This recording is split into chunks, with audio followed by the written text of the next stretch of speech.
សេចក្តីណែនាំស្តីពីការអនុវត្តប្រាក់ឈ្នួលអបបរមាសម្រាប់កម្មករនិយោជិតផ្នែកវាយនភ័ណ្ឌកាត់ដេរ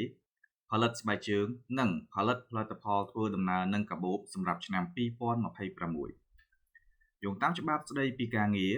ច្បាប់ស្តីពីប្រាក់ឈ្នួលអបបរមានិងប្រកាសលេខ214/25 កប/ប្រកខលចុះថ្ងៃទី17ខែកញ្ញាឆ្នាំ2025ស្តីពីការកំណត់ប្រាក់ឈ្នួលអបបរមាសម្រាប់កម្មករនិយោជិតផ្នែកវាយនភ័ណ្ឌកាត់ដេរផលិតស្បែកជើងនិងផលិតផលធ្វើដំណើរនឹងកាបូបសម្រាប់ឆ្នាំ2026ក្រសួងការងារនិងបណ្ដុះបណ្ដាលវិជ្ជាជីវៈសូមណែនាំនិងការរំលឹកដល់ម្ចាស់ឬនាយកសហគ្រាសក្រុមហ៊ុនរោងចក្រផ្នែកវាយនភ័ណ្ឌកាត់ដេរផលិតស្បែកជើងនិងផលិតផលធ្វើដំណើរនឹងកាបូប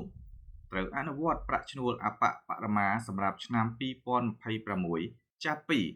ថ្ងៃទី1ខែមករាឆ្នាំ2026តទៅ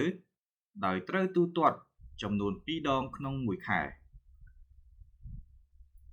ទន្ទឹមនឹងនេះម្ចាស់ឬនាយកសហគ្រាសក្រុមហ៊ុនរោងចក្រត្រូវទូទាត់ប្រាក់បំណាច់អតីតភាពការងារចំនួន2ដងក្នុងមួយឆ្នាំនិងឬប្រាក់អត្ថប្រយោជន៍ផ្សេងៗជូនកម្មករនិយោជិតឲ្យបានត្រឹមត្រូវស្របតាមច្បាប់និងលិខិតបទដ្ឋានគតិយុត្តជាធរមានក្នុងករណីមានការខកខានទូទាត់ឬគណនាដោយមិនបានត្រឹមត្រូវដែលនាំឲ្យមានវិវាទការងារកើតឡើងអធិការការងារនឹងចាត់វិធានការផាកពិន័យសហគ្រាសក្រុមហ៊ុនរោងចក្រនោះយ៉ាងតឹងរឹងតាមច្បាប់ជាធរមានក្នុងករណីសង្ស័យថាការគណនាប្រាក់ឈ្នួលប្រាក់បំណាច់អតីតភាពការងារនិងឬប្រាក់អត្ថប្រយោជន៍ផ្សេងៗអនុវត្តមិនបានត្រឹមត្រូវតាមច្បាប់សូមបងប្អូនកម្មករនិយោជិតឬសហជីពដែលជាតំណាងរបស់បងប្អូនកម្មករនិយោជិតជូនដំណឹងមកអធិការការងារតាមរយៈប្រព័ន្ធ hotline លេខ1286ឬតាមបណ្ដឹងអនាមិករបស់ក្រសួង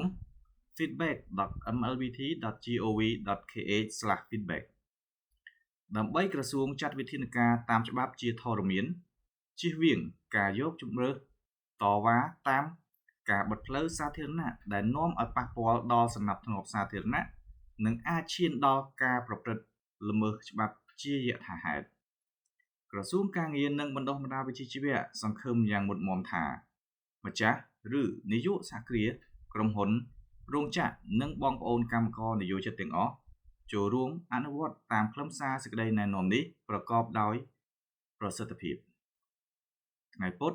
12កើតខែបុស្សឆ្នាំម្សាញ់សប្បស័កពុទ្ធសករាជ2569រាជធានីភ្នំពេញថ្ងៃទី31ខែធ្នូឆ្នាំ2025រដ្ឋមន្ត្រីហេងសួរ